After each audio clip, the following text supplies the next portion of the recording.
Shri Gayatri tours and travels Chardham Yatra complete travel plan. Deputy speaker రఘురామకృష్ణరాజుకు IPS PV Sunil Kumar open challenge చేశారు. దమ్ముంటే తనపై పోటీ చేసి గెలవాలని సవాల్ విసిరారు. మీ మీద మీకు నమ్మకం ఉంటే రాజీనామా చేయండి అన్నారు పివి సునీల్ కుమార్. మీకు నచ్చిన పార్టీ నుంచి టికెట్ తెచ్చుకోండి, నేను ఇండిపెండెంట్ గా పోటీ చేస్తానన్నారు పివి. ఇక మీకంటే 1000 ఓట్లు ఎక్కువ తెచ్చుకోలేకపోతే మళ్ళీ రాజకీయాల గురించి మాట్లాడనని చెప్పారు పివి సునీల్ కుమార్. తనకంటే ఎక్కువ ఓట్లు తెచ్చుకోలేకపోతే మళ్ళీ రాజకీయాలు మాట్లాడకుండా ఉండగలరా అంటూ పివి సునీల్ కుమార్ ప్రశ్నించారు. ఈ మధ్యన ఒక ఇంటర్వ్యూలో రఘురామకృష్ణరాజు గారు నా మీద కామెంట్ చేశారు. జాడా శ్రవణ్ పోటీ చేశారు, అలాగే విజయ్ కుమార్ పోటీ చేశారు. వాళ్ళకి కొన్ని వందల్లో ఓట్లు వచ్చినాయి, సునీల్ కుమార్ పోటీ చేస్తే ఒక 500 ఓట్లు వస్తాయా అని చెప్పి కామెంట్ చేశారు. సరే, మీరు అన్నదే నిజం అనుకుందాం. మీ మాట మీద మీకు అంత నమ్మకం ఉంటే మీరు రాజీనామా చేయండి, అన్ని పార్టీల టికెట్లు ఇంక్లూడింగ్ వైసీపీ తెచ్చుకోండి, నేను ఇండిపెండెంట్ గా పోటీ చేస్తాను. మీకన్నా కూడా ఒక 1000 ఓట్లు ఎక్కువ తెచ్చుకోలేకపోతే నేను మళ్ళీ రాజకీయాలు మాట్లాడను. మీరు కనుక ఓడిపోతే మళ్ళీ రాజకీయాలు మాట్లాడకుండా ఉంటారా? మీరన్న సిద్ధాంతాన్ని 80-20 సిద్ధాంతాన్ని వీటన్నిటిని కూడా నిరూపించుకోవడానికి మీకు ఒక మంచి అవకాశం వచ్చింది. బహుశా మీకు తెలియదేమో, శ్రీకాకుళం జిల్లాలో ఒక ఆయన నా పేరు చెప్పి ఓపెన్ సీట్లో ఇండిపెండెంట్ గా నిలబడి సర్పంచ్ గా గెలిచాడు.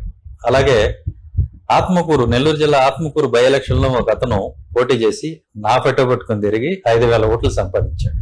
బహుశా ఇవన్నీ మీకు తెలిసి ఉండకపోవచ్చు, బట్ ఎనీవే మీరు అన్నదానికి నేను సమాధానం చెప్తున్నాను. మీరు అన్నదానికి కనుక మీరు కట్టుబడి ఉంటే మీరు రాజీనామా చేయండి, నేను పోటీకి సిద్ధం, ఇండిపెండెంట్ గా, ఏ పార్టీ మద్దతు లేకుండా. Thank you. జై భీమ్. పివి సునీల్ కుమార్ కామెంట్స్ కి సంబంధించి మరిన్ని అప్డేట్స్ మా కరెస్పాండెంట్ భరత్ అందిస్తారు. భరత్, పివి సునీల్ కుమార్ వేసినటువంటి ప్రశ్నలు, రఘురామకృష్ణరాజు రాజీనామా చేసి నా మీద పోటీ చేయండి, మీ ఇష్టం వచ్చినటువంటి పార్టీ ఇంక్లూడింగ్ వైసీపీ నుంచి టికెట్ తెచ్చుకున్నా గానీ పర్వాలేదు, నేను మీ మీద గెలిచి చూపిస్తా. ఏంటి సవాల్కి సంబంధించి అప్డేట్స్ ఏ విధంగా చూడాలంటారు? దీన్ని ఏదైతే డిప్యూటీ స్పీకర్ రఘురామకృష్ణరాజుపై IPS PV Sunil Kumar open challenge చేసినటువంటి పరిస్థితి, సవాల్ కూడా విసిరినటువంటి సిచ్యువేషన్ గా చూడాల్సినటువంటి పరిస్థితి అయితే కనిపిస్తా ఉంది. గతంలో ఏదైతే త్రిపుల్ చేసినటువంటి కామెంట్స్ కి సునీల్ స్పందించినట్టుగా ఆయన మాటల్లో ప్రస్తావించినటువంటి పరిస్థితి, దమ్ముంటే తన పైన పోటీ చేయాలంటూ కూడా సవాల్ చేసినటువంటి సిచ్యువేషన్ కనిపిస్తా ఉంది. మరీ ముఖ్యంగా ఇప్పుడున్నటువంటి సమయంలో రాజీనామా చేసి మీకు నచ్చిన పార్టీ నుంచి టికెట్ తెచ్చుకోండి, ఇంక్లూడింగ్ వైసీపీ నుంచి అయినా టికెట్ తెచ్చుకొని నా మీద పోటీ చేయండి, ఖచ్చితంగా మీ మీద 1000 ఓట్లు మెజారిటీతో నేను గెలుస్తానంటూ కూడా సునీల్ సవాల్ చేసినటువంటి పరిస్థితి కనిపిస్తా ఉంది. ఒకవేళ నేను ఓడిపోతే రాజకీయాలు మాట్లాడను, మీరు ఓడిపోతే రాజకీయాల కోసం ప్రస్తావించకుండా ఉండే దమ్ము మీకు ఉందా అంటూ కూడా చాలా ఘాటైన విమర్శలు చేసినటువంటి సిచ్యువేషన్ అయితే కనిపిస్తా ఉందని చెప్పొచ్చు.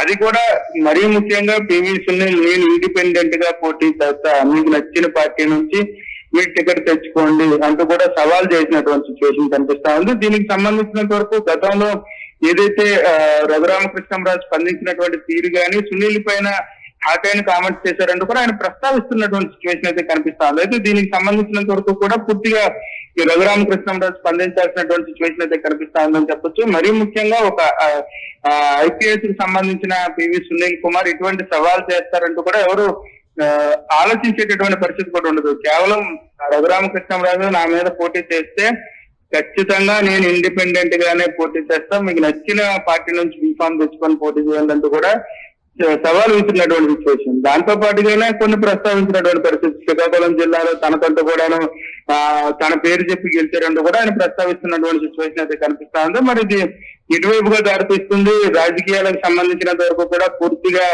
మారుతున్నటువంటి పరిణామాలు, కూటమిలో ఉన్నటువంటి నేపథ్యంలో కూటమిలో రోజు రోజుకి కూడా పరిణామాలు మారుతున్నటువంటి సిచ్యువేషన్ అయితే కనిపిస్తా ఉంది. మరీ ముఖ్యంగా ఒకవైపు ఐపీఎస్ లో, మరొకవైపు రాజకీయ నాయకులు అన్నట్టుగా తయారవుతున్న సిచ్యువేషన్ అని చెప్పొచ్చు. రైట్, అంటే ఇది రాజకీయంగా ఎటువంటి పరిస్థితులకు దారి తీసేటువంటి అవకాశం ఉంది? సునీల్ కుమార్ ఏ ధైర్యంతో ఇలాంటి సవాల్ విసిరారు అనేటువంటి మాట, దీనికి రఘురామకృష్ణరాజు ఎలాంటి కౌంటర్ ఇస్తారనేది ప్రస్తుతం ఉన్నటువంటి పరిస్థితి కదా. కేసు విషయంలో మొదలైనటువంటి రగడ, సవాళ్లు, ప్రతి సవాళ్లు రాజకీయ పరమైనటువంటి పోటీలకు కూడా దారి తీసింది అని అంటే ఎటు మలుపు తిరిగేటువంటి ఛాన్సెస్ ఉన్నాయంటారు భరత్? ఖచ్చితంగా ఒక కేసు వ్యవహారానికి సంబంధించినంత వరకు కాకపోయినా పొలిటికల్ ఆస్పెక్ట్ లో ఎప్పుడు కూడా శాశ్వత మిత్రులు శాశ్వత శత్రువులు ఉండేటటువంటి పరిస్థితి ఏ పార్టీకి కానీ ఏ రాజకీయ పార్టీకి కానీ ఆపాదించే పరిస్థితి అయితే కనిపించలేనటువంటి సిచ్యువేషన్. కానీ ఒక ఐపీఎస్ అధికారికి సంబంధించినంత వరకు కూడా పివి సునీల్ కుమార్ స్పందించేటటువంటి విధానం ఏదైతే ఉందో డిప్యూటీ స్పీకర్ అయినటువంటి రఘురామకృష్ణంరాజు పైన పూర్తిగా కూడా చాలా ఘాటైన విమర్శలు చేసినటువంటి పరిస్థితి. ఇప్పటికిప్పుడు రాజీనామా చేస్తే మీ మీద పోటీ చేస్తాం, అది కూడా యాజ్ ఇండిపెండెంట్ గా పోటీ చేస్తాం, మీకు నచ్చిన పార్టీ నుంచి మీరు టికెట్ తెచ్చుకున్నట్టు కూడా ఆయన ప్రస్తావించినటువంటి సిచ్యువేషన్ కనిపిస్తుంది. తన పైన 1000 ఓట్ల మెజార్టీతో గెలుస్తానంటూ కూడా సునీల్ కుమార్ ఓపెన్ ఛాలెంజ్ చేసినటువంటి సిచ్యువేషన్. అయితే దీనికి సంబంధించినంత వరకు కూడా పొలిటికల్ కి సంబంధించి ఎప్పుడు కూడా పొలిటికల్ సర్కిల్ ఒక ప్రాతినిధ్యం అంటూ ఉండే సిచ్యువేషన్ ఉండదు. మరీ ముఖ్యంగా ఆంధ్రప్రదేశ్ రాజకీయాలు చూస్తూ వస్తూనే ఉన్నాము. మరీ 2014 రాష్ట్ర విభజన దగ్గర నుంచి కూడా పూర్తిగా ప్రజలు ఎవరికి పట్టం కట్టాలని ప్రజల మనసులో ఉంటే వాళ్ళకే పట్టం కట్టేటటువంటి పరిస్థితి రాజకీయ పరిణామాల్లో ఉండేటటువంటి సిచ్యువేషన్. అయితే ఇక్కడ మరీ ముఖ్యంగా రాజకీయాలకు సంబంధించినంత వరకు పొలిటీషియన్ వర్సెస్ ఐపీఎస్ అనే విధంగా కూడా తయారైందంటే అవునని చెప్పాల్సినటువంటి పరిస్థితి. గతంలో ఒక మాజీ ఐపీఎస్ అధికారి కూడా ఘాటైనటువంటి స్పందన చేసినటువంటి సిచ్యువేషన్. ఏదైతే విశాఖలో ప్రెస్ మీట్ పెట్టడంతో పాటుగా విశాఖ రాజకీయాలపైన ఉత్తరాంధ్ర రాజకీయాలపై కూడా ఘాటైన విమర్శలు చేసినటువంటి పరిస్థితి. దాంతో పాటుగానే ఐపీఎస్ అయినటువంటి ఇంకొక సునీల్ కుమార్ అనేటటువంటి ఆయన డిప్యూటీ స్పీకర్ నే డైరెక్ట్ గా టార్గెట్ చేస్తూ ఒక కేసు వ్యవహారానికి సంబంధించినంత వరకు కూడా పూర్తిగా పొలిటికల్ యూటర్న్ తీసుకున్నటువంటి పరిస్థితి.